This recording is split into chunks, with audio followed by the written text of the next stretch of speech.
আসসালামু আলাইকুম। আজকে আমরা শেখাবো কিভাবে সিপিআর দিতে হবে। তো চলুন শুরু করি। প্রথমে আমরা ডাকবো, যদি দেখি যে রোগী কোনো রেসপন্স করতেছে না, তারপরে ডাকবো, বাবা উঠেন, বাবা উঠেন। তো উঠলো না। এরপরে আমরা দেখব যে তার পালস আছে কিনা। আমরা প্রথমে এখানে দেখব রেডিয়াল পালস আছে কিনা। যদি এইটা না পাই তাহলে দেখব আমরা বলেছি তো। আচ্ছা, প্রথমে আমরা দেখব রোগীর শ্বাস প্রশ্বাস আছে কিনা। যদি দেখি যে কোনো শ্বাস প্রশ্বাস নাই, তাহলে আমরা এরপরে দেখব যে পালস আছে কিনা, রেডিয়াল পালস আছে কিনা।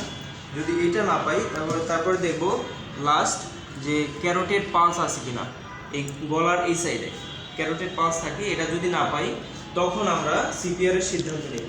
তো সিপিআর এর সিদ্ধান্ত নেওয়ার আগে আমরা একটা হেলথ সেন্টার কল করব যে এরকম একটা রোগী অসুস্থ হয়ে পড়ছে, তাড়াতাড়ি লোকেশন বলবো, তাড়াতাড়ি আসে। তারপরে কি করব, তারপর আমরা সিপিআরে যাব। তো সিপিআর যাওয়ার আগে আমি বলি যে 30 বার দিতে হবে। 30 বার দিয়ে তারপর 2টা মাউথ ব্রেথিং দিতে হবে। তো এরকমভাবে কন্টিনিউ করতে হবে। তো আমি দেখাই কিভাবে করবে। তো এই যে আমার হাত, এই হাত এক হাতের উপরে, মানে ফিঙ্গার ইন্টারলক থাকবে। তারপরে আমরা বাম সাইডে থাকবো। বাম সাইডে আসে আমরা এই যে স্টার্নাম, এই যে নিপেলে বরাবর যে স্টার্নাম আছে, স্টার্নাম বরাবর আমাদের এই যে এইটা গোড়ালিটা, হাতের যে এটা, তো এটা দিয়ে আমরা এভাবে দিব।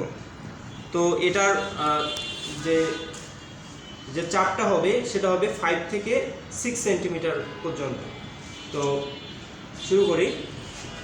তো হাত ভাঁজ করা যাবে না। 1 2 3 4 5 6 7 8 9 10 11 12 13 14 15 16 17 18 19 20 21 22 23 24 25 26 27 28 29 30। এরপরে আমরা মাউথ ব্রেথিংয়ে চলে যাব। 2টা মাউথ ব্রেথিং দেব।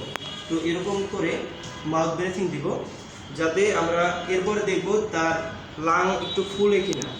যদি রেসপন্স আসে আস্তে আস্তে, তারপরে তো যদি এর মধ্যে মেডিকেল টিম বা ডক্টর চলে আসে, তারপরে তাদের কাছে আমরা হ্যান্ড ওভার করে দেব। থ্যাংক ইউ সবাই, ধন্যবাদ।